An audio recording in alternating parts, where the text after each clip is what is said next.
Diana, por favor, se apresente às nossas convidadas. E eu gostaria de já convidar todo mundo, logo depois dessa mesa, nós vamos ter o show de encerramento com o Leonel Laterza. Eu volto a convidar todo mundo no final, mas gostaria já de lembrar a todos que continuem nos acompanhando logo depois dessa mesa que vai fechar com chave de ouro a nossa programação. Diana, muito obrigada e a palavra é sua. Boa tarde, Cristiana. Boa tarde, Margarete, Andréia. Boa tarde, Maiara, que é a nossa intérprete aí, né, dando todo o papel da inclusão nessa semana, que é muito importante. Boa tarde para todos os que nos acompanham, né, nesta tarde de trabalho que nós estamos aí. É muito prazeroso, Cristiana, estar trabalhando com vocês, né, neste evento. Enquanto representante aí do Sindirede, nós ficamos honrados com esse trabalho, com essa aproximação, né, que mostra a necessidade da aproximação cada vez mais, né, dos institutos, dos espaços, da pesquisa, do ensino e da extensão, né, e do quão a nossa educação é carente, né, desse estreitamento, desse diálogo.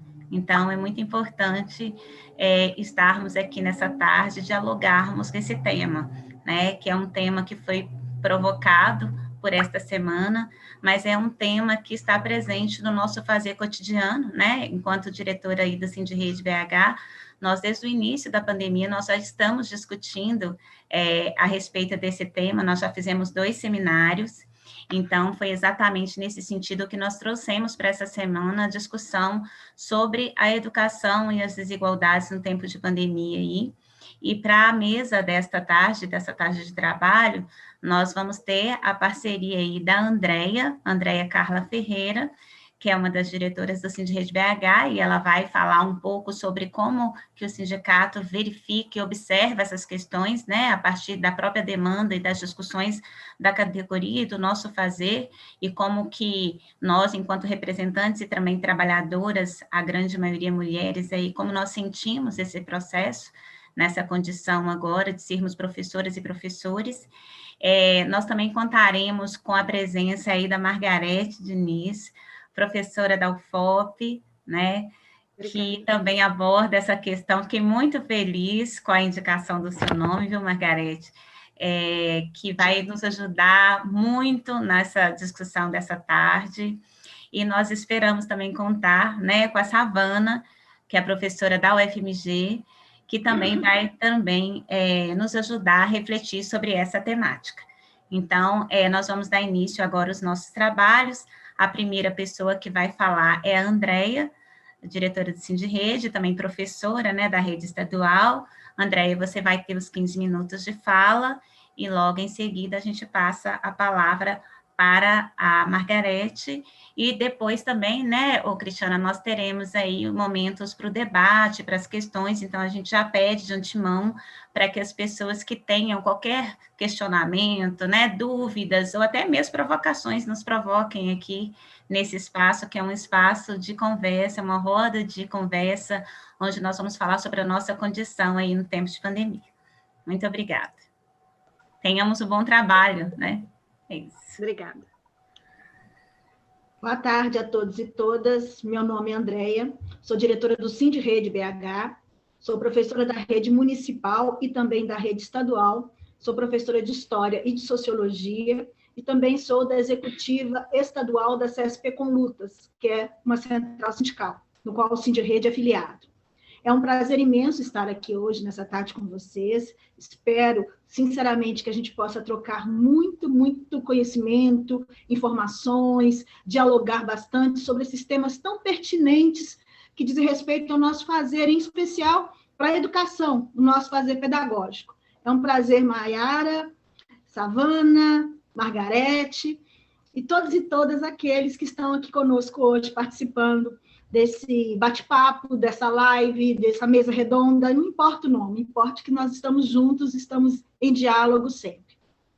Eu queria falar de um tema muito importante, em especial, muito pertinente à questão da ciência e da tecnologia, que está permeando as discussões educacionais, pedagógicas nos tempos de pandemia, que é a inclusão e a exclusão digital. Já era um problema antes da pandemia. Aliás, muitos estudiosos têm colocado que a inclusão digital deveria ser um item que os governos deveriam colocar como um direito social, porque vivemos numa sociedade extremamente informatizada. Hoje, com o celular, você consegue se conectar ao mundo inteiro, consegue informações que gerações dos nossos antepassados não tinham sequer acesso e nem sonhavam que existia. Hoje, a informação está na palma da mão. E isso se tornou o cotidiano de milhares de pessoas, milhões de pessoas pelo mundo afora, pelo país afora. Eu trouxe alguns dados só para ilustrar a minha fala. No Brasil, são dados do PNAD contínuo de 2018, tá, gente? 4 em cada 5 lares possuem algum tipo de acesso à internet. Mas esse dado esconde um problema muito sério. 45 milhões, quase 46 milhões de pessoas, ou seja, 25% da população do Brasil, segundo o próprio PNAD contínuo, ainda não tem acesso à internet. É um número muito expressivo, realmente me assustou esses números, porque demonstra que, por mais que se viva numa sociedade tecnológica, informatizada, um número muito expressivo de pessoas, mulheres e homens, acima de 10 anos de idade, que é a amostragem da pesquisa, não tem qualquer acesso à tecnologia, à informação via celular, via computador e todas as outras ferramentas tecnológicas que atualmente são usadas. E é interessante, gente, que a própria pesquisa perguntou os motivos das pessoas não terem acesso a essa ferramenta tão importante. A maioria colocou 41,6% que não sabem usar a rede, não fazem ideia como funciona o computador, como acessa a internet através do celular, sequer sabem manusear um celular. E hoje em dia nós sabemos que o celular é muito mais do que uma simples ferramenta para você ligar para alguém, para você mandar mensagem. Ela é um computador portátil, você leva para qualquer lugar. Tem uma parcela, 35%, que não tem o menor interesse. E tem uma parcela expressiva, 18%, que não tem sequer recursos para adquirir um celular, para adquirir um computador, um notebook, etc., um tablet. Não tem condição. Entre comprar a comida e matar a fome, prefere comprar a comida. O que demonstram esses dados? Que existe um grande contingente de pessoas no Brasil que são excluídos digitalmente. Exclusão digital. Até então, esse problema não era muito abordado. Existem alguns estudos, pesquisas sobre isso, mas com o advento da pandemia e a organização, em especial, da educação, no sentido do teletrabalho, do ensino remoto, e a multiplicação das universidades que oferecem ensino à distância, meio que ficou escancarado que existe uma grande exclusão digital, em especial no Brasil. Isso não é por acaso, gente. A desigualdade é uma das características mais básicas do capitalismo, e ela se reflete também na questão da evolução tecnológica, na expansão da rede da tecnologia, porque quanto mais carente, quanto mais periférico, quanto mais sem recursos aquela comunidade menos acesso à internet, a recursos básicos de informática os moradores têm. Aliás, as pessoas acabam se tornando ainda mais excluídas, porque a gente vive num mundo tão digital, tão tecnologicamente completo, pode dizer assim, que todo hoje precisa da internet. Você tem que mandar um currículo, tem que ser por e-mail.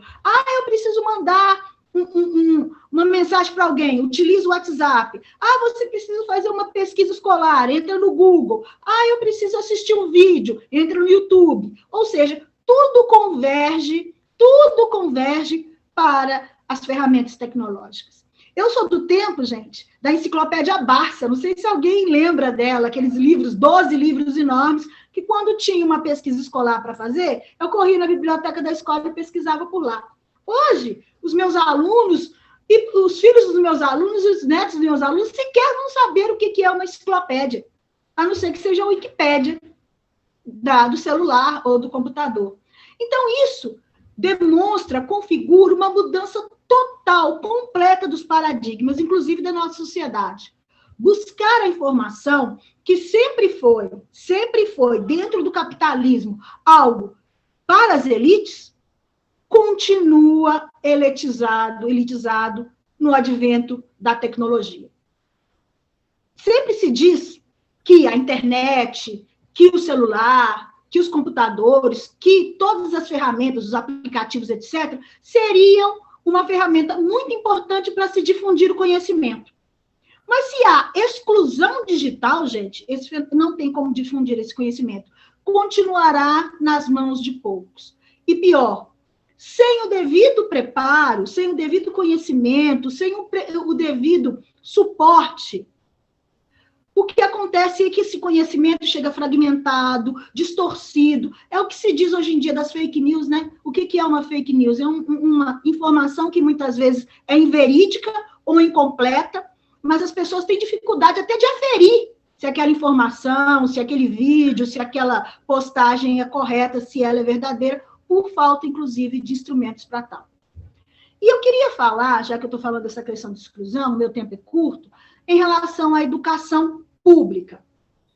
O advento da pandemia deu aos professores mais além de tantos outros que nós temos, imenso desafio, que é fazer chegar aos nossos alunos atividades para que eles possam minimamente não perder o contato com a escola e ter acesso a conteúdos ou informações que ajudassem a eles a passar esse período de pandemia sem um prejuízo pedagógico maior. Porque prejuízo pedagógico, ele existe, ele está colocado, os próprios governos, secretarias de educação reconhecem isso, mas está tentando se criar uma estratégia para que isso seja minimizado.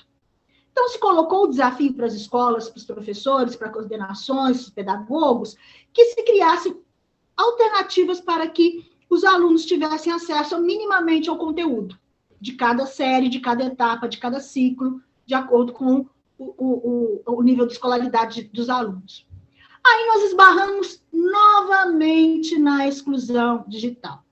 Voltando aos dados, 45.960.000 pessoas, 25% da população brasileira, dados de 2018, não tem qualquer acesso à internet. Desses, os poucos que têm, o restante da população que tem acesso à internet, utiliza o celular. 98,1% da população utiliza o celular.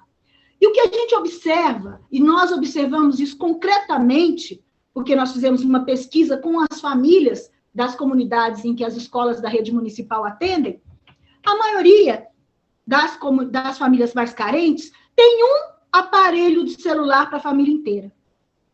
Ou seja, a gente tenta passar, os professores tentaram passar as atividades, essa proximidade, estabelecer essa proximidade via virtual com os alunos, via remota via os alunos, mas às vezes era um celular que ficava com o pai ou com a mãe, que precisava levar para o trabalho, era o irmão que estava no celular, porque naquele momento ele estava no WhatsApp, ou assistindo um vídeo, ou até fazendo um joguinho. Todo mundo sabe que os jogos eletrônicos hoje, eles são uma realidade nas famílias. Quem tem filhos e adolescentes, até adultos, sabem o quanto esses jogos virtuais, eles monopolizam a nossa juventude, nossas crianças. Então, na verdade, o que a gente observa é que a exclusão, ela ainda ficou ainda mais evidenciada na pandemia.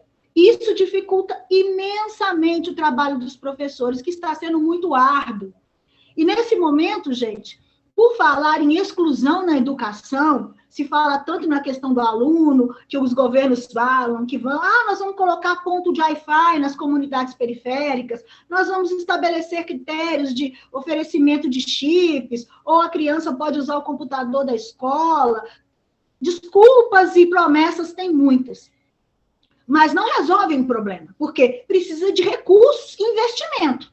E isso ninguém, pelo menos, não há vontade política para poder realmente se investir nisso. e também reflete nos trabalhadores em educação, nos professores, nas escolas. Porque, gente, olha só, eu sou professora, por exemplo, há 22 anos.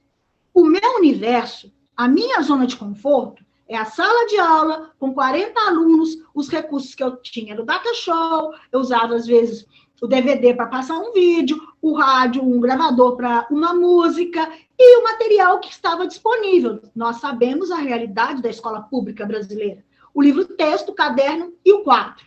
Essa é a minha zona de conforto há 22 anos, como professora.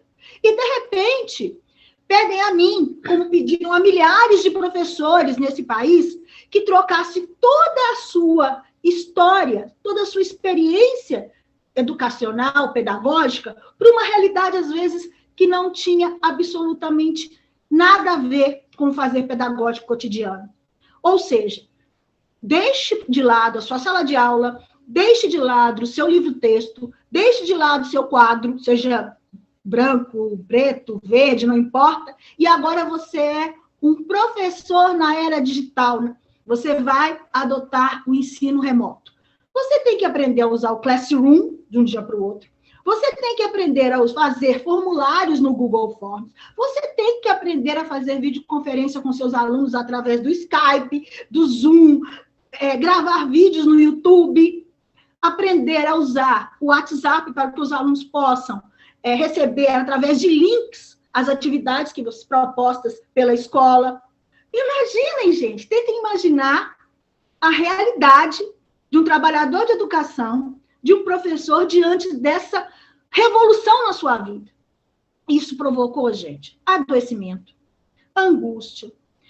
Os trabalhadores de educação que já têm uma fragilidade emocional devido à série de problemas que nós enfrentamos cotidianamente nas escolas, se viram com uma carga tão grande de responsabilidade, porque estar inserido nesse mundo digital não é brincadeira, e pior, sem a devida formação. Porque uma coisa é as secretarias de educação, e eu estou falando no plural, porque não é um problema só de Belo Horizonte ou do Estado, é um problema do país inteiro, talvez até do mundo. Você assiste o tutorial que ensina a usar o Classroom.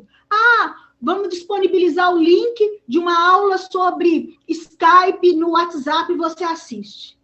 E no outro dia, você já tem que dar aquela aula magna, aquela aula perfeita, estabelecer novos paradigmas de educação para que os alunos possam aprender. E, gente, nós estamos numa pandemia. Isso já fragiliza o nosso emocional. Imagina estar numa pandemia, tendo que usar ferramentas até então desconhecidas ou pouco utilizadas pelos trabalhadores em educação, em especial das escolas públicas brasileiras, por um público que você não sabe se vai conseguir atingir, porque nem todas as famílias, e aí eu volto nos números que eu apresentei para vocês, é um índice de exclusão gigantesco. Você não sabe que todo aquele esforço que você está fazendo vai conseguir atingir seu aluno. E, sinceramente, gente, não está conseguindo. Haja vista os resultados que o Estado conseguiram aferir com o aplicativo Conexão Escola, que é o aplicativo que a Secretaria de Estado de Educação criou e que nós sabemos que, infelizmente, não conseguiu atingir o universo que estava sendo pretendido. Por mais que a secretária fala que foi uma vitória, nós sabemos que, concretamente, grande parte dos alunos não conseguiram acessar os PETs, né, que são os planos de ensino do Estado, assim como grande parte dos alunos da rede municipal de Belo Horizonte também não estão conseguindo acessar as atividades que estão sendo disponibilizadas para eles. E detalhe, por causa dessa realidade, os pais e alunos estão tendo que ir às escolas buscar material físico no meio da pandemia. Isso reflete o quê? Primeiro, que realmente a inclusão digital tem que ser um direito social, porque nós vivemos numa sociedade absolutamente tecnológica. Segundo, nenhum plano pedagógico, por mais maravilhoso que seja, sem formação para os trabalhadores em educação e acesso e recurso aos meios tecnológicos aos alunos, nenhum deles vai funcionar. Por mais que se diga, se faça propaganda, isso precisa ser aperfeiçoado, isso o sindicato luta. E não E as pessoas pensam, o professor tem o computador, tem o notebook, tem o laptop, tem o celular, tem o tablet. Não tem. Nós somos uma categoria pauperizada, nós somos uma categoria desvalorizada. Tem muitos professores, e como diretora do sindicato eu sei, porque as pessoas me disseram, tiveram que fazer dívidas para comprar um celular melhorzinho, porque o celular que ele tinha em casa simplesmente não tinha memória para tanta coisa que tinha que ser feita. Eu tenho que gravar vídeo. Eu preciso entrar no Skype, baixa um programa. Eu preciso entrar no Zoom, baixa outro programa. Eu preciso de não sei o quê, baixa outro programa. Chega um momento que não tem memória nem para tirar foto do seu gato. Eu tenho um gato. Eu adoro tirar foto dele. Não tem memória para isso, coitado do gato. Vai ficar sem aparecer no Instagram. Mais um aplicativo. Então, gente, o que eu estou querendo dizer para vocês, não é para rir, tá? É uma situação muito, muito grave. É que os professores também sofrem porque não há recursos para que eles possam adquirir equipamentos, as ferramentas necessárias, não há formação, foram jogados num imenso caldeirão, tiveram que aprender a duras penas tecnologias e ferramentas que até então eram pouco utilizadas ou até mesmo desconhecidas, e que, infelizmente, os nossos alunos, em especial das comunidades mais carentes, não conseguem ter acesso. E acabam tendo que ir à escola e acabam se sujeitando a se contaminar, lembrando que estamos numa pandemia.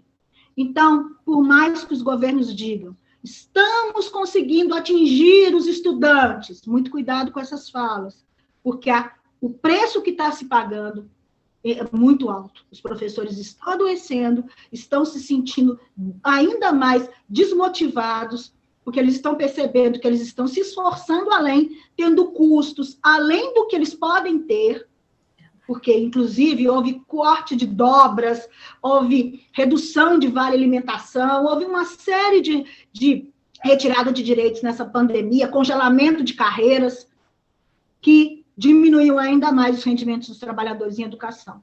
E na outra ponta, que são os estudantes, eles convivem com a não possibilidade de ter acesso às atividades, porque é um celular por família e a internet é muito cara. É isso, gente. Eu acho que eu já estourei meu tempo. Eu agradeço a oportunidade, tá? Vou me colocar à disposição para perguntas, questionamentos, mas eu gostaria de só fechar minha fala com a seguinte frase.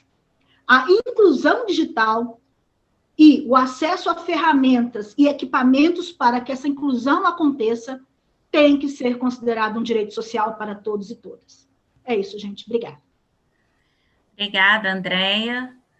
Então, a Andréia falou muito bem, né, sobre as questões que impactam aí o nosso fazer cotidiano, né? Professoras e professores da rede municipal, da rede estadual, mas também não é diferente, né, na rede particular, nas universidades, de uma forma geral, né? Nós estamos aí tendo que nos virar, né, nos 30 aí, diante de tudo isso. E agora eu já vou passar a palavra, eu vou fazer o papelzinho aqui, gente, de reloginho, né? Então, quando eu apareço aqui é porque está na hora de vocês concluírem. Eu vou passar a palavra, então, para Margarete Diniz. Margarete, seja bem-vinda na nossa live aí, da 10ª Semana de Ciência e Tecnologia. A Margarete, ela é professora e psicóloga e psicanalista, professora associada de psicologia da UFOP e coordenadora de pesquisa do Grupo Caleidoscópio, membro do PRODOC, que é o Programa de Pós-Graduação em Educação da UFOP, e veio aí contribuir, né, Margarete, com as suas pesquisas para esta tarde aí, pensando o nosso tema. Então, seja bem-vinda e boa apresentação para você. Obrigada, Diana. Só uma correção, o PRODOC é o núcleo de pesquisa de formação e condição docente da UFMG. Obrigada. Desculpa, eu integro esse grupo há mais de 20 anos. Boa tarde a todas e todos. Eu queria agradecer inicialmente ao professor Luciano Mendes o convite, né, para participar dessa semana da SBPC, parabenizar vocês pelo trabalho e pela programação excelente, né? Eu tive a oportunidade de ver a programação, consegui acompanhar muito pouco os eventos, exatamente pelo excesso de tarefas que nós estamos tendo nessa pandemia, né? E eu escolhi aí, dentro dessa mesa, que vai discutir as desigualdades na educação em tempos de pandemia, um recorte na questão das desigualdades de gênero agravadas pelos efeitos da pandemia na saúde mental, né? Eu pesquiso saúde mental de mulheres professoras desde a década de 90. Essa questão da saúde mental, ela sempre tem um impacto maior, né, na vida das mulheres, e nós, mulheres professoras, temos, além desse impacto da saúde mental, tem a discussão da invisibilidade de gênero na educação, né? Não é à toa que a Andreia se referiu o tempo todo aos professores, né? Como se o contingente de mulheres professoras, que somos maioria, né, acaba sendo invisibilizado pela linguagem, pela forma que a gente se refere a esse fenômeno, né, da feminização do magistério no Brasil e no mundo. Então, essa questão da invisibilização do gênero, ela é mundial, não é uma dificuldade ainda que pesquisadores e pesquisadoras têm em incorporar a categoria gênero, né, e dar um destaque a essa categoria, percebendo que esse recorte é fundamental para a gente compreender uma série de outras questões, inclusive a questão da saúde mental. Então, hoje eu vou fazer um pouco esse recorte, localizando como que a categoria gênero vem sofrendo essa desigualdade, né, acentuadamente com a pandemia, mas é uma desigualdade que extrapola, né, a pandemia, e na pandemia a gente pode acentuar essa desigualdade de gênero na questão da saúde mental, né, como eu vou abordar aqui, e na questão do trabalho de forma geral. As mulheres têm sofrido mais, né, com a pandemia, em função de serem maioria na linha de frente com os cuidados das pessoas doentes com a pandemia do Covid-19. A maioria das mulheres que ocupam cargos de cuidado, né, de enfermagem, de auxiliares de enfermagem, nem sempre remuneradas, né, ou nem sempre bem remuneradas, e um grande contingente de mulheres também assume funções voluntárias em relação aos cuidados, tanto com crianças quanto com idosos, né? Então, por isso, um dos fatores que mais incide no adoecimento é exatamente pelo fato de sermos maioria, né, e de sermos maioria na linha de frente com os cuidados de forma geral aí na questão da pandemia. Em relação a essas questões que as mulheres têm sofrido durante esse período de pandemia, a gente já pode ver que os estudos apontam o agravamento da questão da violência sexual, né?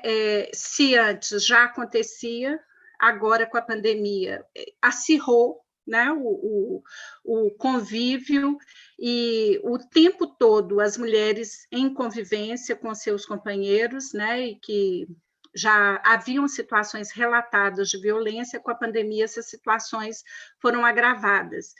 Segue-se a isso a questão do silenciamento feminino em relação a essa questão da violência sexual, não é? Pouquíssimas mulheres denunciam seus companheiros por violência sexual, por uma série de questões, né? Nós vivemos numa sociedade patriarcalista, bastante machista ainda, e então as mulheres têm dificuldade, né, de falarem, de denunciarem, de terem uma posição de rechaço a essa questão, então elas naturalizam a demanda, né, excessiva, muitas vezes, pela questão sexual por parte dos homens, né, e por uma abordagem, muitas vezes, não delicada em relação às mulheres, né, quando se trata da questão sexual. Então, os relatos das mulheres têm sido de muito sofrimento em relação a essa questão, primeiro, porque elas não conseguem mesmo, né, dizer não, então há uma dificuldade aí com o próprio posicionamento subjetivo, né, há a dificuldade delas em tornar essa questão uma questão não natural, não é? Porque elas se sentem em débito ao serem casadas e acharem que devem aos seus maridos essa questão da cessão, né, de uma liberação sexual, né, e que nem sempre elas têm esse desejo, até porque a carga de trabalho está excessiva, né, então elas é que cuidam dos filhos, da casa, da comida, né, dos cuidados com a roupa, com as compras, a higienização das compras, né, e além disso tudo, a preocupação com o padrão estético, né, que também tem sido uma das queixas das mulheres. Elas nunca se sentem suficientemente belas, né, suficientemente atraentes. Então, além de toda a carga de trabalho, elas ainda se impõem essa questão da beleza, né, de um padrão de beleza, de uma estética que vá de encontro, né, a essa que vá ao encontro dessa questão que é esperada de um estereótipo feminino, né, da magreza, da beleza. Então, esse recorte ele incide também em mulheres negras, né, que essa é uma questão que as mulheres negras trazem como sendo uma dificuldade muito grande de se aceitarem, né, na sua condição racial, porque há um estereótipo e um padrão de beleza que está sendo imposto e que sempre foi imposto na nossa sociedade, e isso acarreta sofrimento psíquico para mulheres negras mais que para mulheres brancas, né? Mas também, no caso das mulheres brancas, essa é uma questão que tem aparecido. Uma outra questão que as mulheres relatam, além dessa questão, é exatamente o cuidado ainda com as crianças de forma contundente, né? Porque com o fechamento de creches e de escolas, essas mulheres tiveram que assumir, né, de novo, essa tarefa de ajudar a criança a fazer o para casa, ajudar a criança a fazer tarefas domésticas, tarefas escolares, né? E muitas delas se veem numa situação complicada, não só pelo fator que a Andrea colocou, né, da limitação com a questão digital, mas também pela limitação em relação ao próprio saber, né? O seu próprio conhecimento está defasado em relação ao que a escola demanda hoje. Então, essas mulheres se veem na obrigação de conseguir ajudar o filho, né, na tarefa escolar e no para casa, e, ao mesmo tempo, elas se colocam numa posição de não saber o que fazer, né? Então, há inúmeros relatos de um certo desespero, né, do que fazer quando você não sabe ensinar o seu filho a fazer uma determinada tarefa escolar, né? Então, além de todo o agravamento aí que a gente está vendo, e aí, claro, as mulheres professoras também se veem nessa situação, né? Porque além de preparar a sua própria aula, de elaborar as atividades que elas precisam dar, elas também têm que ajudar os filhos em tarefas escolares que, mesmo sendo professoras, às vezes elas se veem numa situação de embaraço, né, de um não saber o que fazer. Então, tudo isso tem impactado a saúde mental, né, o aspecto psíquico da subjetividade das mulheres, e isso agrava-se com a questão do medo da morte, né, é um fator que paira sobre todos nós, homens e mulheres, né? Mas então agravado pelo excesso de coisas, as mulheres ainda com a questão do medo, de uma certa ansiedade, não é? Porque há essa tendência de querer dar conta de tudo, né? A gente costuma dizer em psicanálise que a mulher é esparramada, né? Então a gente quer dar conta de tudo, quer assumir tudo para a gente, quer que tudo saia bem, né, na sua mais perfeita condição. Então, esse ideal de perfeição, né, esse ideal narcísico de ter que dar conta de tudo, tem causado maior impacto na nossa saúde física e mental, né? Então, é preciso que cada um de nós pense sobre isso no sentido de conseguir colocar algumas barras, né, alguns limites, alguns contornos nessa demanda do outro que é infinita, né? Ela já é infinita fora da pandemia, e na pandemia ainda mais, né? Porque a gente está em contato o tempo todo, tanto com crianças quanto com pessoas idosas, né? Que requerem, mais cuidado, e que necessariamente essa tarefa ainda está atribuída à mulher, né, ao gênero feminino. Quando a gente faz uma certa comparação em relação a homens e mulheres, na questão da pandemia, curiosamente, a questão que eles colocam mais como sendo esse desgaste emocional, né, passa exatamente pela questão sexual, uma certa queda da virilidade, né? Ou por não estar trabalhando, ou por não estar produzindo, ou por não estar conseguindo ser o provedor da casa, né? Como ainda se espera numa sociedade patriarcal, que a gente ainda vive sob essa égide, né? Por mais que um grupo de mulheres e de homens tenham promovido avanços fora desse esquema binarista, né? Mas o que hegemonicamente ainda prevalece é uma posição binarista da sociedade. Então, os homens se queixam muito mais dessa questão de uma certa queda, né, da virilidade, da possibilidade de potência, tanto sexual quanto de produção, né? E as mulheres queixam-se muito mais por não dar conta de cumprir com todas essas tarefas que estão sendo atreladas, e sempre foram, né, atreladas ao feminino. Então, na educação, essas questões da saúde mental, que sempre existiram, né, os índices sempre mostraram que o adoecimento mental na rede municipal de ensino e na rede estadual gira em torno de 10% de adoecimento, né, e aqui eu estou falando mais da questão da depressão e da ansiedade como sintomas, né, de um mau funcionamento em relação à questão do psíquico, e que a gente traduz hoje como mal-estar docente, né?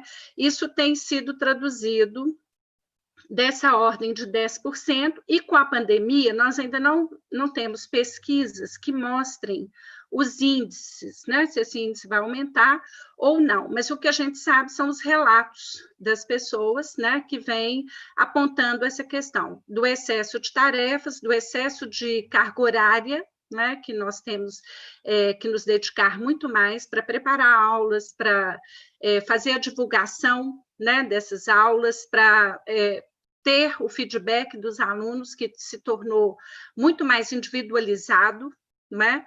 E isso tem acarretado uma sobrecarga de trabalho. Então, se por um lado nós sabemos que há a sobrecarga de trabalho, as pesquisas ainda terão que apurar melhor essa questão do impacto sobre a saúde mental e sobre a saúde psíquica, né, de professoras e de professores em relação à pandemia.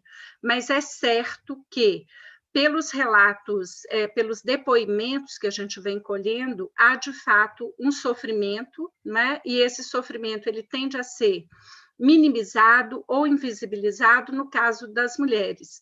Então, nós temos que estar atentas a essa questão, propiciando grupos de conversa, né? Possibilidades para que essas mulheres possam falar sobre esse seu sofrimento, permitindo uma visibilidade tanto da questão de gênero, né, quanto da questão do sofrimento psíquico, desse sofrimento que pode acarretar situações que a gente chama de crise, né, próximas da ansiedade, de um estouro, de uma explosão, né, que às vezes é o contraponto desse silenciamento. Que por não prestarem atenção, por não estarem atentas, né, muitas vezes elas vão segurando essa situação, né, esse mal-estar, essa situação limite, e num certo momento vem a implosão, né, desse mal-estar e desse mau funcionamento psíquico, sai como uma explosão, né? E aí, geralmente, os homens e as pessoas que estão ao redor ainda costumam desqualificar esse sentimento, né? Porque é difícil para as pessoas suportarem essa crise, né? Essa chamada crise do outro. Então, assim, a gente costuma dizer que tem que ter um contorno, né, sobre essas questões do mal-estar, para que isso não pese tanto e que não venha depois a surgir como essa questão de uma crise, né, de uma explosão. Eu vou ficar por aqui, porque eu acabei de ver Diana na tela, e, né, o sinal é pare de falar. Obrigada, Diana, e depois no debate a gente pode conversar um pouco mais. Margarete, obrigada. Não que eu queira que você pare, não que a gente queira, está muito bom te ouvir, porque a sua fala complementa muitas questões trazidas aí pela Andreia, né, que está falando um pouco sobre o que nós sentimos enquanto professoras da rede, e você reforça essa questão da condição da mulher, né, que é extremamente importante resgatar nesse contexto de pandemia. Exatamente porque desde sempre, né, desde sempre não, houve um processo de escolarização em que a mulher passa a assumir esse papel, né, a feminização do magistério. As próprias pesquisas aí do grupo de História da Educação da UFMG, com o Luciano, do qual fiz parte, com muito prazer, trabalha muito essa questão, e a gente percebe como que esse processo acabou desqualificando esse trabalho, né, e trazendo essa sobrecarga, né, para esse papel também, para essa função, para esse sujeito, para nós mulheres, e exatamente na sua fala, a gente sente assim, a gente vai tendo à memória tudo que nós realmente realizamos no nosso cotidiano, e a gente tenta abafar, porque a gente acha que a gente dá conta de tudo, né? Então, dá para fazer, dá para fazer. E é extremamente importante essa sua chamada de atenção para essa questão psíquica, né? Que é como que a gente minimiza tudo isso e acredita que a gente pode ser mais forte, né? Exatamente essa fala machista de que nós somos fortes, que a gente tem que resistir, né? Então, é muito importante, eu espero que a gente tenha, daqui a pouco, um debate, assim, que você possa nos ajudar mais aí com suas contribuições. Então, em nome da semana, eu gostaria de agradecer a sua contribuição aí, tá joia? Diana. E agora, gente, eu vou chamar, então, para fazer a última fala, para a gente o debate, a professora Savana. A professora Savana Diniz Gomes Melo. Ela é professora aposentada da UFMG, Federal UFMG, mestre e doutora em educação, com estágio doutoral na Universidade de San Martín, Buenos Aires, Argentina, pós-graduada pela Universidade de Coruña, Espanha, vice-coordenadora do Grupo de Pesquisação sobre Educação Superior, professora do Programa de Pós-Graduação em Educação da FAI UFMG, e desenvolve pesquisas e estudos sobre políticas públicas, educação superior, trabalho docente, lutas docentes, sindicais e autônomas. Savana, você tem 15 minutos, seja bem-vinda, boa apresentação. Obrigada, boa tarde a todos e a todas.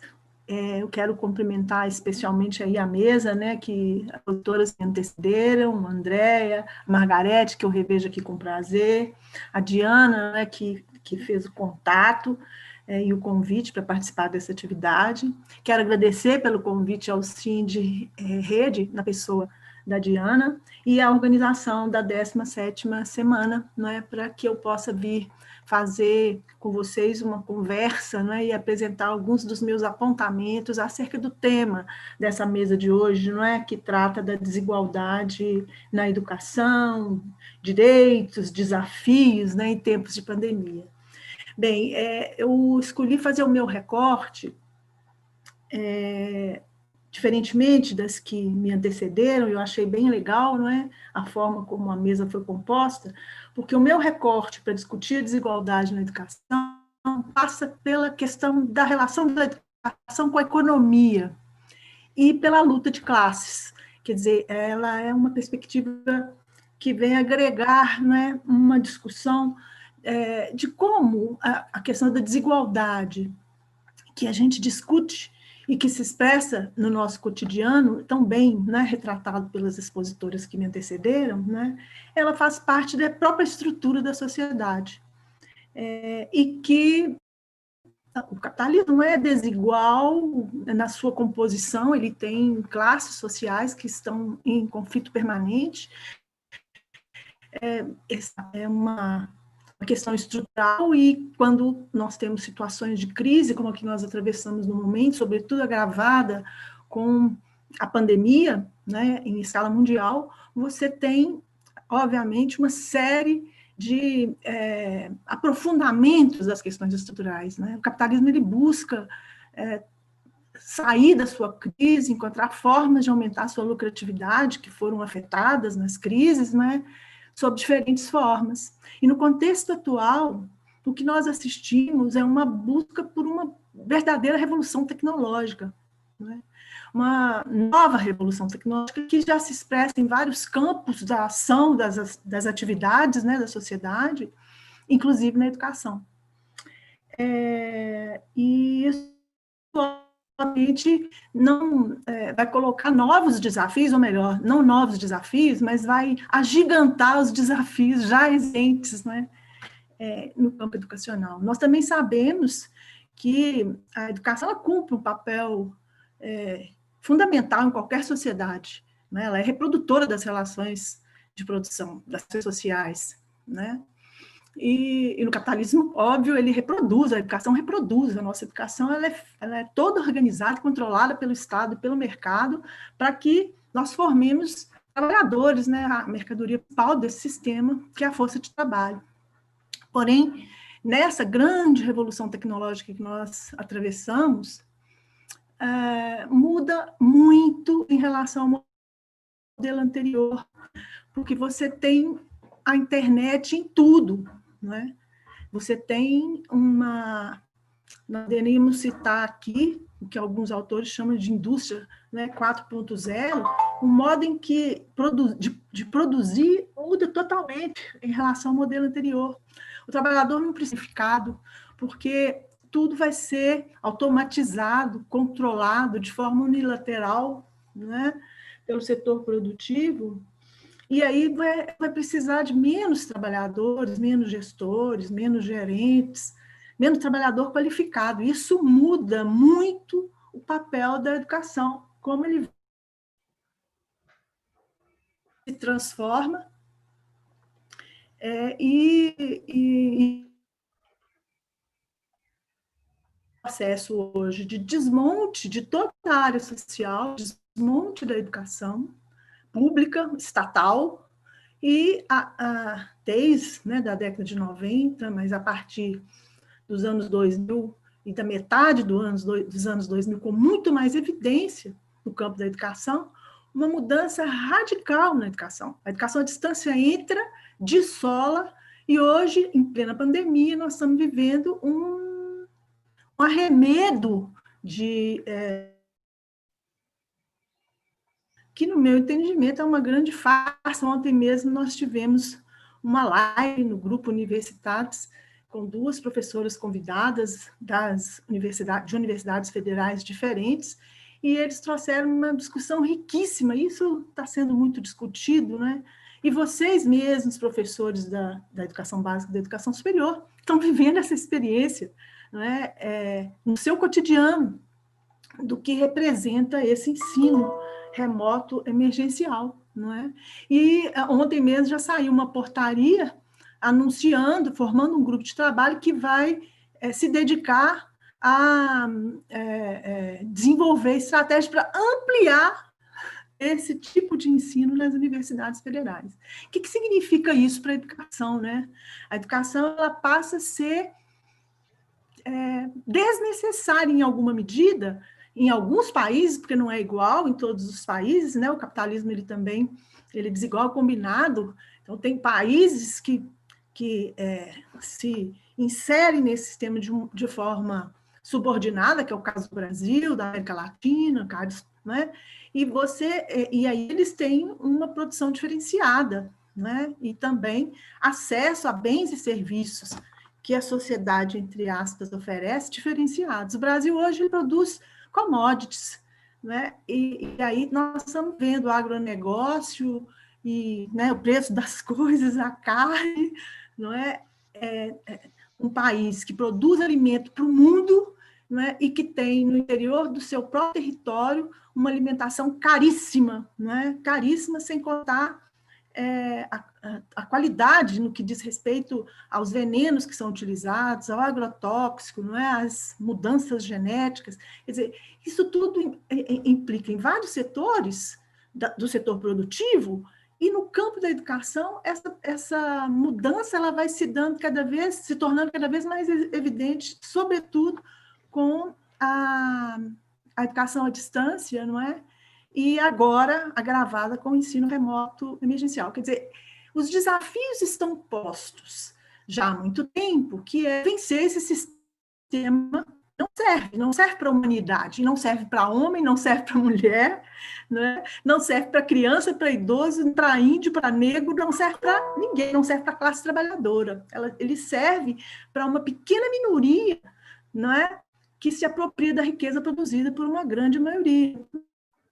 Só que essa grande maioria, modelo de produção, não é mais necessária. E não é à toa que a gente vê alguns governantes dizerem que não tem problema morrer tanta gente, não é? Não tem problema os velhos morrerem, não tem tanto problema, porque são sobrantes para esse sistema, não é?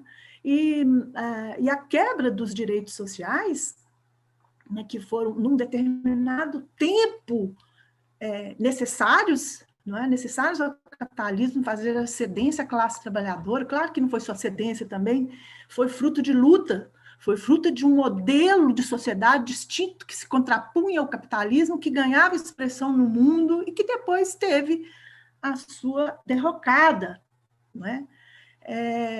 Com a queda do Muro de Berlim, enfim, fim da União Soviética, mas, de qualquer modo, hoje, a busca por esse resgate, né, das taxas de lucratividade passa pela ocupação do setor, das grandes corporações aos recursos públicos, a horário, não é? Aí isso já se dá via pagamento da dívida, não é? O orçamento da nossa federação ser quase que 50% consumido para pagamento de juros e amortização de dívida, quer dizer, riqueza produzida pelos trabalhadores que vai pelo ralo, né, para as grandes potências, para as grandes corporações, e parcela muito pequena ia para saúde, educação, previdência, habitação, enfim, todos eles estão sendo eliminados, e a reforma administrativa, completando toda uma obra, um conjunto de reformas que o capital busca, né, consolidar, justamente para recuperar essa taxa de lucratividade, já vem sendo entendida desde o Collor, né, desde o governo Collor, todos os governos que o sucederam até o momento, mas são sucessivas reformas que caminham no mesmo sentido, tanto no campo da Previdência, no campo da própria reforma administrativa do Estado, com Bresser lá em 95, agora nós estamos em iminência, né, de completar a obra com essa reforma do Bolsonaro administrativa, que põe aí fim aos serviços públicos, ou seja, aos direitos sociais, e assola todos os trabalhadores que estão inseridos nesse dito mercado, né, do setor público. Mas você tem a reforma trabalhista, a terceirização, a emenda constitucional 95, que né, impede aumento de recursos, né, congela por 20 anos, quer dizer, você tem uma sucessão de reformas que caminham no sentido de dispor o fundo público, não é, para as grandes corporações que dominam o mercado educacional, e o mercado da saúde, o mercado da previdência privada, né?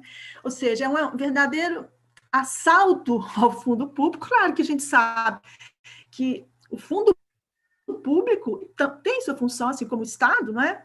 Ele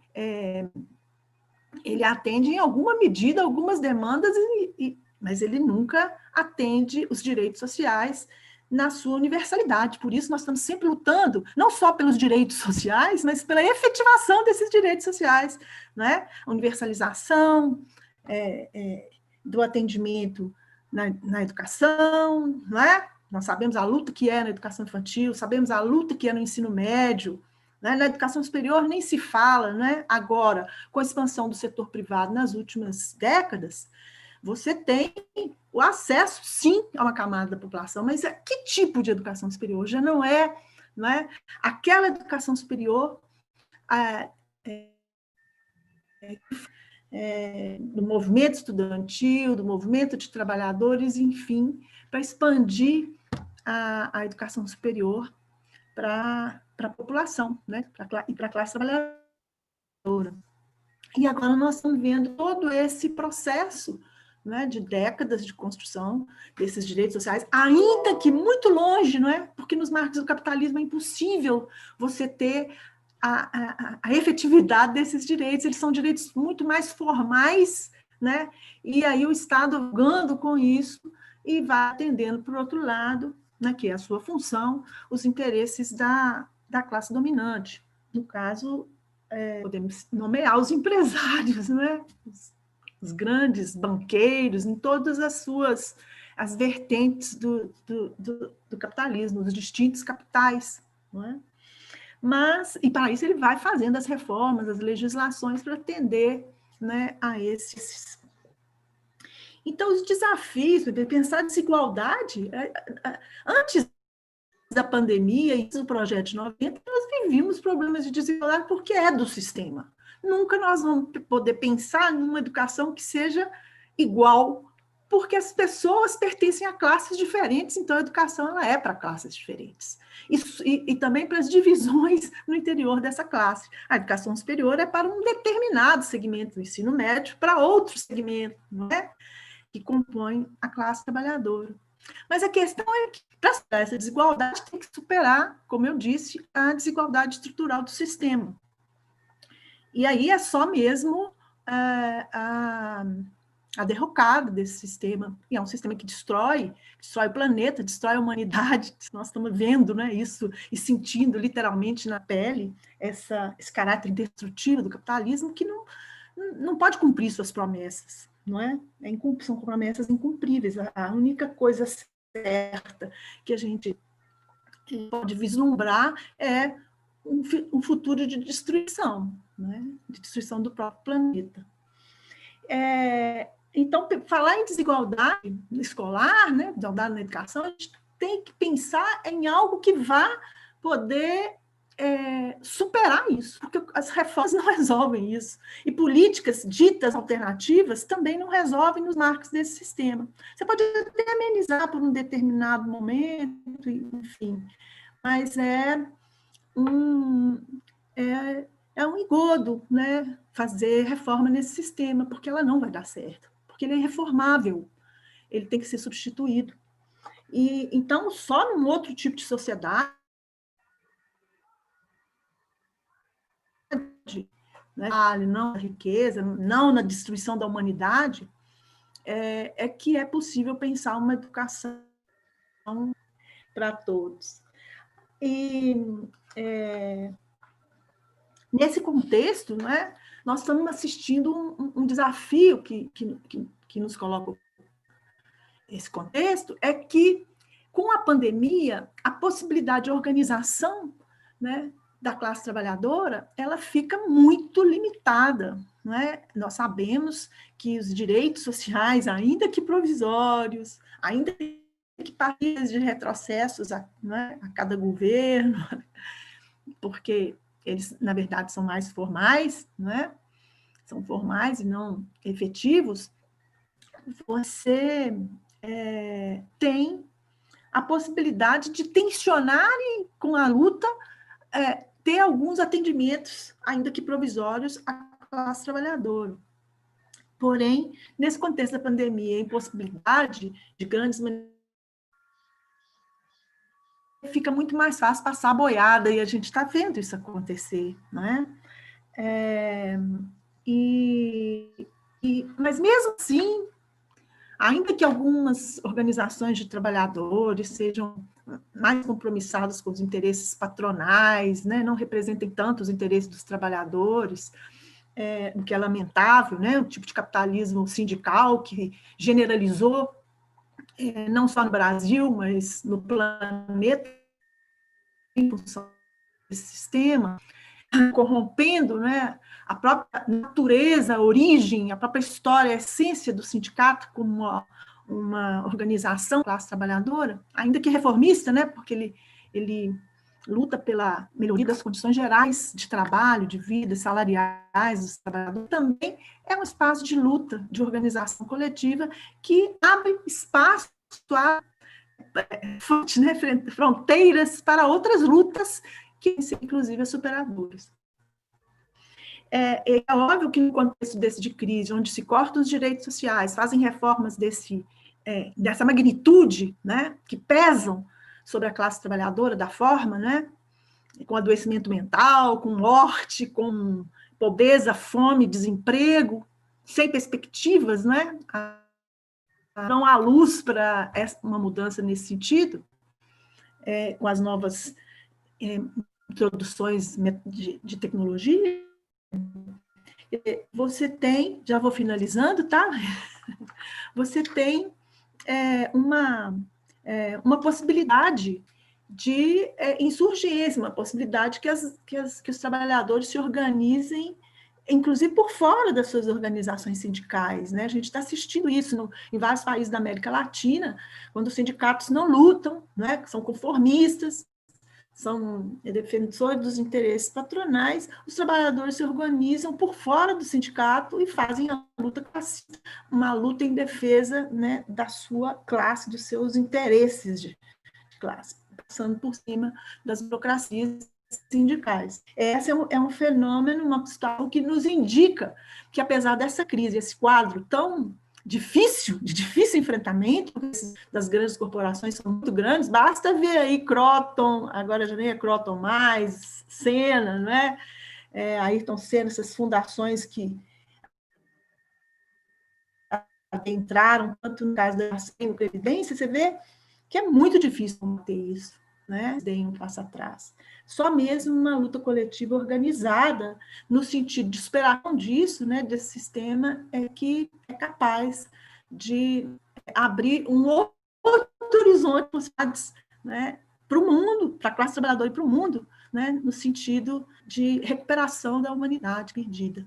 E aí, só para encerrar, eu não acredito que eleição resolva nada, porque você vai eleger, na verdade, gestores, né, do Estado, gestores do capital, mas, de qualquer forma, é um espaço que a gente tem que ocupar no sentido de estar muito atento nas mais diversas eleições, quem são os candidatos que se apresentam, porque eu não vou fazer defesa de nenhuma candidatura, mas eu chamo a atenção mais no sentido do que eles estão propondo.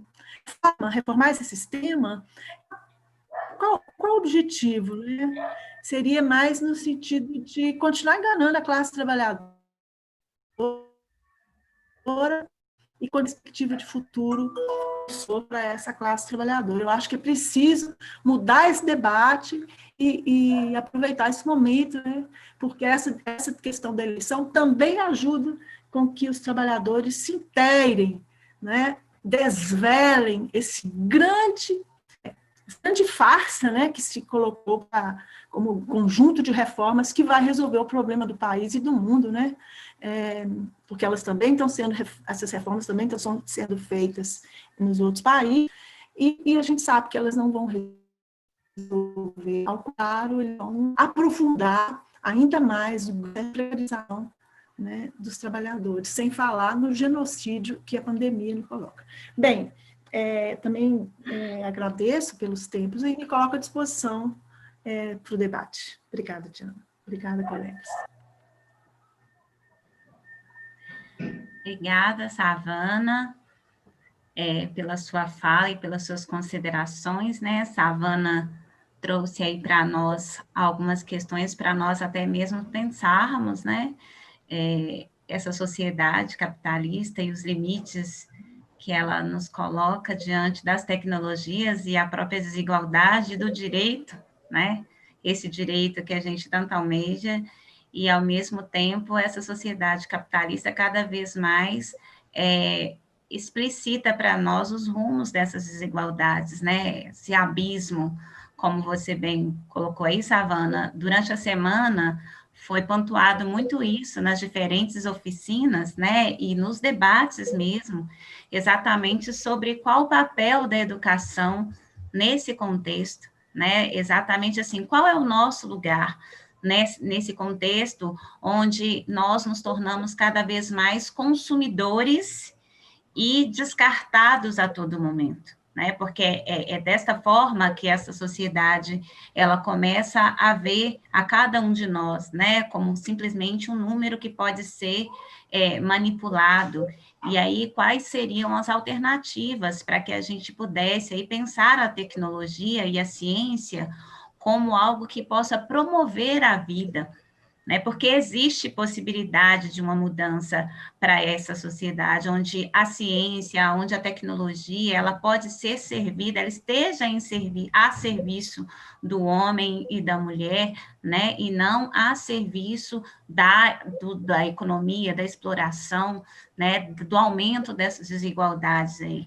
Então, é muito importante, eu acho que realmente é um complemento, né, das falas do quadro aqui de hoje, que trouxe essas questões para que a gente possa refletir um pouco sobre isso, porque realmente nós sabemos o quanto que no mundo da educação, quando a gente pensa os nossos estudantes principalmente, né, a professora Margarete colocou aí das mulheres, principalmente da população negra e das mulheres negras, né, a questão da estética, a questão da autoconfiança, como que essas questões, elas têm um peso bem maior, né, em cada um de nós, e ao mesmo tempo, como que nesse contexto de pandemia, todo esse processo de violência, de exclusão, né, de abuso, isso tudo tem sido muito presente nas escolas não, nas famílias, né, nas casas, cada um no seu mundinho, no seu quadradinho, e esse mundo externalizado para fora, onde essas questões elas não são evidenciadas, exatamente por essa grande aparência, né, que nós vivemos nessa sociedade também. Então, são questões que vocês trouxeram, que a gente poderia discutir aqui. Então, qual é o lugar da educação, né? Eu acho que a pergunta que a gente pode tentar construir nesse debate aqui, pensando no assunto dessa semana, né? Que essa semana ela trouxe, essa semana, 17ª Semana Nacional da Ciência e da Tecnologia, ela tem uma função social, ela tem uma função de extensão também, eu ensino a pesquisa e a extensão, ela tem o papel também de trazer os estudantes, os professores, e quão difícil isso né, que a equipe toda da organização aí, Luciano, a Zélia, a Cristiana, eu não vou falar todos, a Delcio, eu não vou falar todos os nomes, porque eu vou me esquecer dos nomes, né, a gente erra quando a gente tenta falar, mas toda a equipe de organização tentou trazer, né, nós tentamos aí divulgar para trazer as pessoas para que pudessem participar, mas a gente sabe o quão difícil que é, né, para as pessoas, exatamente por causa deste trabalho, esse tempo estendido que nós temos no contexto atual, né, é quando você senta de manhã e só sai na frente do computador, come rapidinho e volta novamente para você dar conta das outras atividades, e você deixa um pouquinho de ser mãe, deixa de ser filha, né, você passa a ter um tempo bem maior e se dando peso ainda dessa autoculpa de que nós não estamos na escola, né, que nós ainda temos essa questão, né, o não estar na escola invade a nossa casa e a gente se sente muito sobrecarregado e, ao mesmo tempo, com a corresponsabilidade, a responsabilidade de dar respostas a tudo isso, como a Andrea falou, né, é sentar, ver um tutorial, aprender, aplicar, fazer um monte de gambiarra para que tudo fique correto, para que a gente possa ser visto pelos nossos estudantes, os estudantes falando das suas angústias, mas a gente também sente, porque nós também sentimos o que eles estão sentindo, e qual seria essa alternativa? Então, quando a gente pensa nas desigualdades da educação em tempos de pandemia, eu acho que a pergunta que a gente poderia colocar aqui para a gente tentar fazer um processo de fechamento seria compreender qual o papel, então, da ciência e da tecnologia, pensando nestes desafios que nós estamos, né, pensando aí no papel do Estado, no papel do indivíduo, no papel do professor, da professora, do pesquisador, né, da família também, do estudante. Eu acho que esta mesa aqui, ela tem essa responsabilidade, né, que é a penúltima mesa do evento, porque o último evento vai ser agora cultural, evento cultural para fechar, porque a arte também faz parte da nossa vida, que a gente não pode esquecer, mas eu acho que a gente precisa, então, deixar uma contribuição, a nossa contribuição qual seria, então, o papel da educação? Né? Qual é o nosso papel dentro dessa sociedade? O que nós podemos fazer, né, no nosso lugar, para que a gente possa diminuir essas desigualdades e levar para esse estudante, para essas famílias, para esta mulher, para esta professora, para esse professor, essas questões que vocês muito bem colocaram aí, a Andreia, a Savana e a Margarete. Então, nesse momento aí final, nós temos 15 minutos, eu acho que cada uma falar 5 minutos para a gente fechar, e a gente poderia estar discutindo aí a respeito dessa questão. E aí eu vou propor que cada uma possa falar os 5 minutos aí, e a gente vai mantendo essa roda de conversa. Eu aviso quando estiver faltando um. Eu abro o meu microfone e falo. Conclua. Ok, Diana, suas palavras me tocaram profundamente, e eu queria agradecer também a Margarete, a Savana, todas aquelas que contribuíram para que esse momento fosse tão especial, tão significativo. E tentando responder, Diana, a sua pergunta, qual que é o papel da educação, eu acredito muito profundamente que a educação tem um papel transformador. Nós precisamos superar o capitalismo. Esse sistema desigual, como bem a Savana disse, esse sistema que destrói, que amplifica e se fortalece no machismo, no racismo, na LGBTfobia, esse sistema que destrói o ser humano dentro das suas potencialidades, ele se torna uma máquina de trabalho, uma máquina de aferição de lucros para a burguesia, e eu acredito nisso firmemente. Eu acredito que a educação ela não transformará a sociedade, mas ela é um caminho para que as pessoas possam adquirir consciência de que é necessário lutar, que é necessário se organizar, que essa exclusão digital, que o machismo, que o racismo, que a homofobia, que todos os problemas que nós vivenciamos na nossa vida, seja como trabalhadoras e trabalhadores, Margarete, eu agradeço por ter me puxado a orelha, na verdade, a gente está tão inserido na sociedade patriarcal e machista que a gente esquece, né? Temos que dar visibilidade, nós, mulheres trabalhadoras em educação, nós, mulheres professoras em especial, nós que estamos tão mergulhadas nessa situação de tremenda opressão, nessa tremenda situação de desigualdade, nesse abismo profundo que há entre as trabalhadoras e trabalhadores e a burguesia que nos explora diariamente, que a educação tem um papel importantíssimo para que a gente possa, cada dia mais, adquirir consciência da nossa classe, adquirir consciência desse sentimento coletivo que, infelizmente, eu digo isso com muita tristeza, está se perdendo esse individualismo exacerbado que se vê, essa corrida, essa discussão da meritocracia, essa desconfiança em relação às questões coletivas que permeiam a nossa sociedade hoje. A própria questão digital sou eu e meu celular, sou eu e meu computador, sou eu e minha rede social, esse distanciamento, essa proposta de uma sociedade cada vez mais individualista e meritocrática, aprofunda o capitalismo, aprofunda a desigualdade. Aí vem a questão da exclusão digital, aí vem a questão das opressões, aí vem a questão da miséria, a destruição do meio ambiente, e a educação tem um papel importantíssimo de conscientizar. A educação, ela não vai mudar o mundo, pelo menos é o que eu acredito, mas ela é uma ponte para que as pessoas possam se conscientizar, que as pessoas possam perceber que a luta coletiva ela é válida, que a luta coletiva é possível, que é possível transformar o mundo, construir uma sociedade que não seja o que está colocado aí, tá? Inclusive, as redes sociais, elas têm um papel muito importante. Estamos observando, nos últimos anos, nas últimas décadas, movimentos que estão sendo construídos pelo Twitter, pelo Facebook, por todas essas plataformas que foram criadas no capitalismo, elas podem ser, sim, uma saída para que as pessoas se organizem, para que as pessoas lutem junto. O que não dá é para que essas mesmas plataformas digitais, que esses mesmos aplicativos, que essas redes sociais, elas amplifiquem e aprofundem a desigualdade.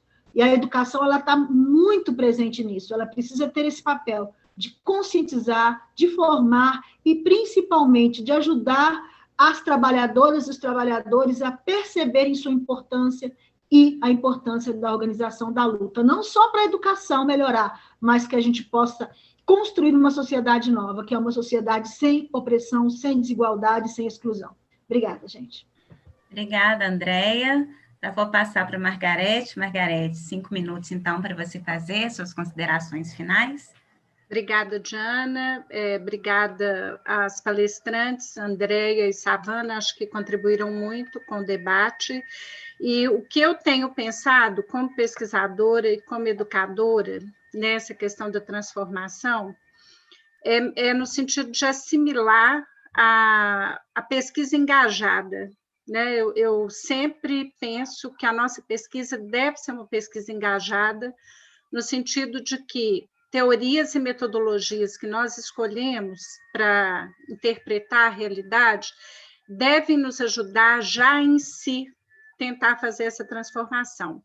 Né? De que forma? Então, eu não penso que eu devo fazer uma pesquisa para que depois de um tempo, depois de algum tempo, as pessoas possam ir lá, ler e tentar ver o que ficou daquela pesquisa. Não, eu tenho tentado usar metodologias de forma que a própria pesquisa já tenha pequenos efeitos, né? Porque também eu não penso mais como essa possibilidade de uma transformação macro de uma vez só, né? Para mim, isso não é mais possível. Assim, sempre transformações micro, em pequenos grupos, né?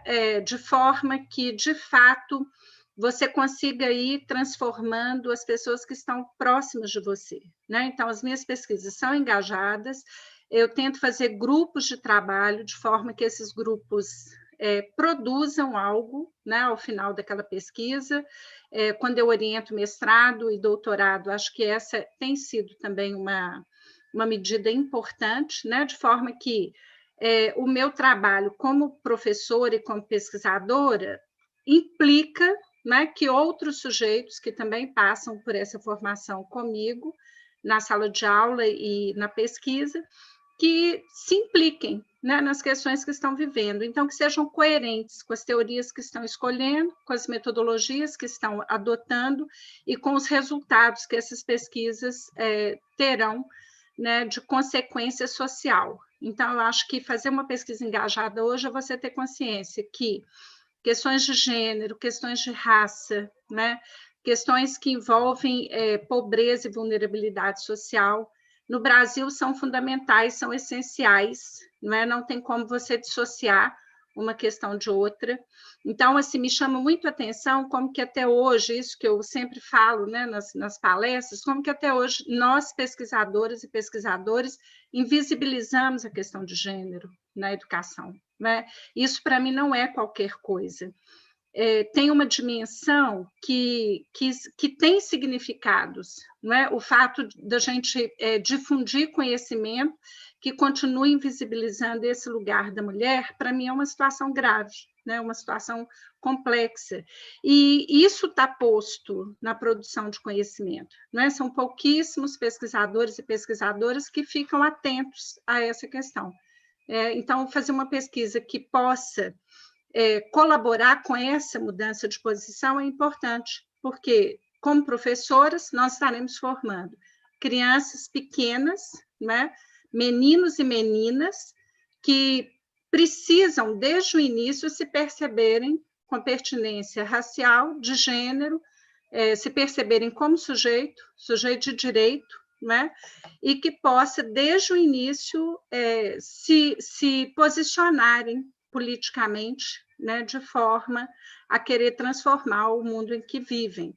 Então, se nós, como professoras e pesquisadoras, negarmos essas dimensões, né, provavelmente estaremos formando pessoas e sujeitos que também negarão essa realidade, né, que farão uma cisão nessa coerência que a gente precisa entre pensamento e ação.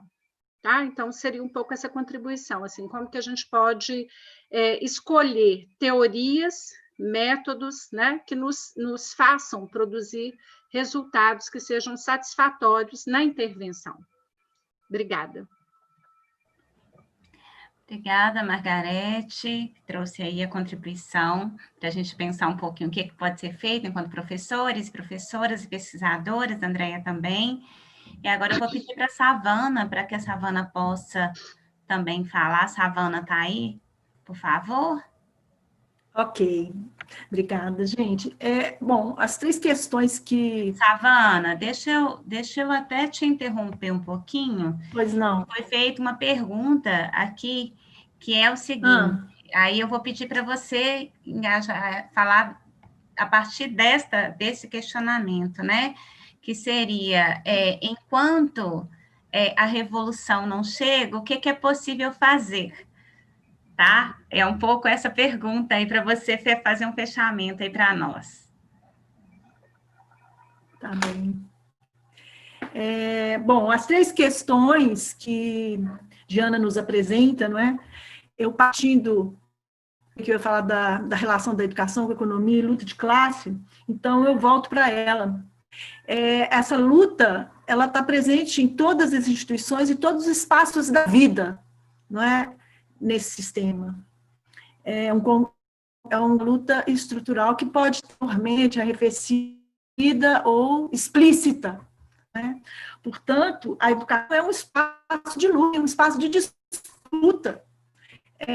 E já foi mais fácil disputar a educação do que está hoje. Hoje está mais difícil disputar um tipo de educação que vai no sentido do que eu falei, as colegas que me antecederam falaram, né, que amplia as dimensões de humanidade.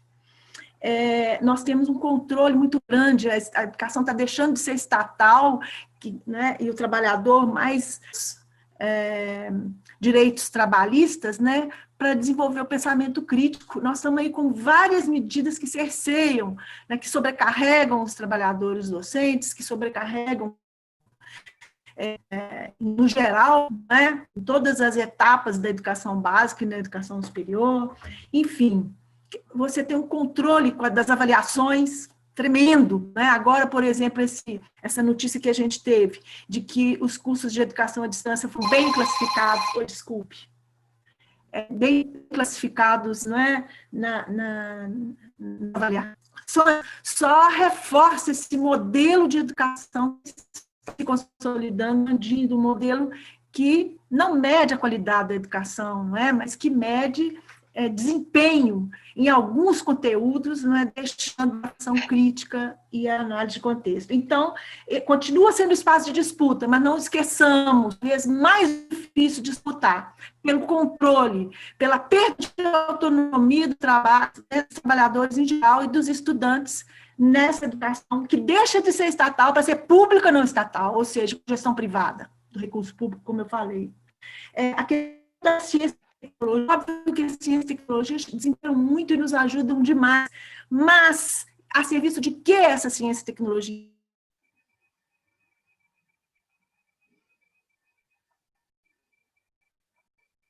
Isso que conta, vai ver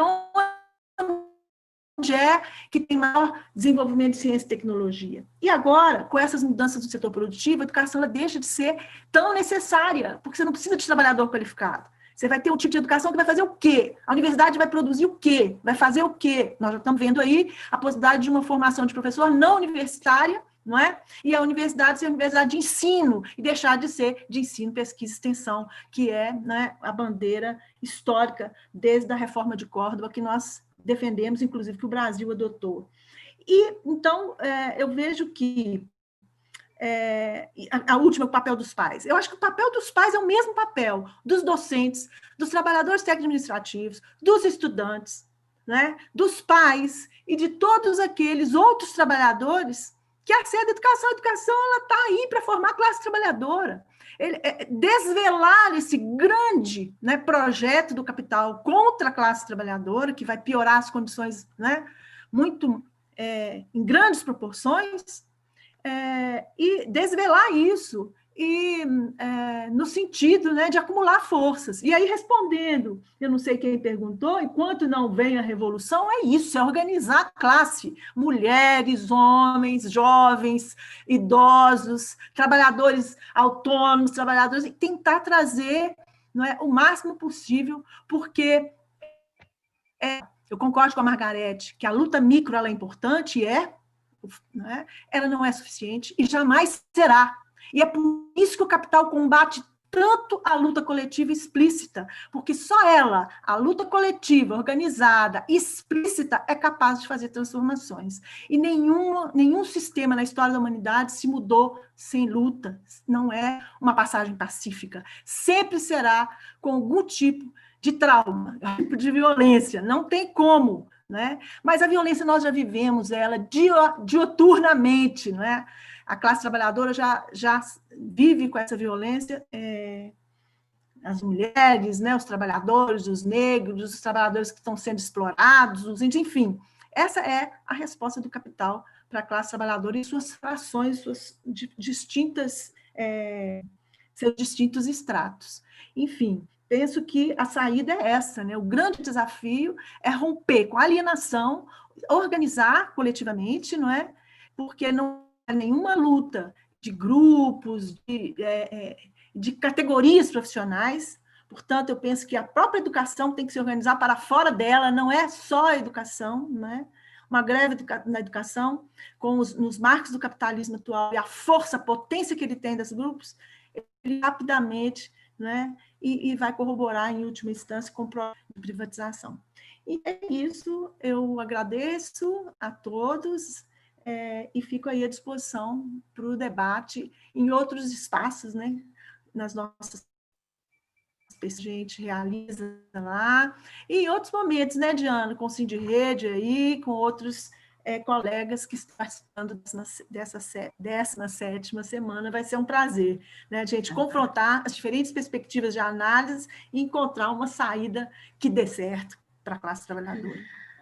Nós que agradecemos, Savana, agradecendo aí a Savana, a Andreia, a Margarete, as nossas duas colegas intérpretes aí, que nos ajudaram também, né, nesse contexto aí, de levar essa mensagem, agradecendo a Cristiana e toda a equipe organizadora da 17ª semana. Nós não temos muito tempo, né, Cristiana, mas porque nosso tempo é bem assim, mas eu vou passar a palavra para a Cristiana para que ela possa chamar aí o próximo evento, e já agradecendo imensamente todos que participaram, né?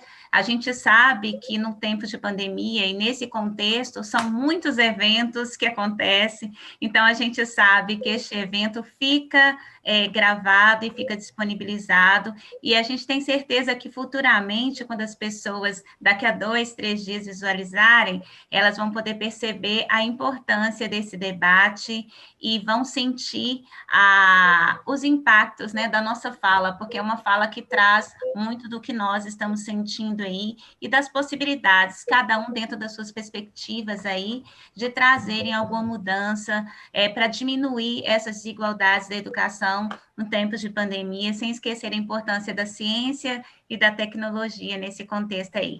Cristiana, obrigada a todos, é com você, Cristiana. Muito obrigada a todas as convidadas dessa mesa, foi maravilhosa, eu acho que realmente vão ter muitos pontos de reflexão ainda, no fim de semana nós vamos ficar ainda pensando em todas as coisas que foram discutidas. Então, essa é a nossa última mesa oficial, né? Então, gostaria muito de agradecer a todos. Então, vou aproveitar essa última mesa para fazer alguns agradecimentos, né? Então, em nome de toda a organização da 17ª Semana Nacional de Ciência e Tecnologia de Minas Gerais, Nós agradecemos todos os palestrantes e oficineiros que tornaram nossa programação rica na diversidade, todos que assistiram nossas atividades e interagiram de alguma forma conosco, toda a nossa equipe de apoio, Carol, Silvio, Poliane, Cláudia, Fabiana e Stephanie, o Edmar, que realizou de forma incansável todo o suporte tecnológico, nossas intérpretes de Libras, Maiara, Laís, Aline e Mislaine, que tornaram o nosso evento um pouquinho mais acessível, a Stephanie, que articulou com as escolas a participação dos estudantes nas oficinas, o Frederico Guimarães, que tornou nossa página um espaço de referência para todas as atividades, e o Gabriel Assis, que produziu todo o nosso material de divulgação. Continuamos na luta por uma educação de qualidade para todos, ciência e tecnologia em prol do bem-estar da população. Nosso muito obrigado, até a próxima. E se a educação sozinha não transforma a sociedade, sem ela tampouco a sociedade muda, como nos disse Paulo Freire. Um abraço a todos, continuem todos, então, na nossa agora atividade artística com o Leonel Laterza. Muitíssimo obrigada a todos.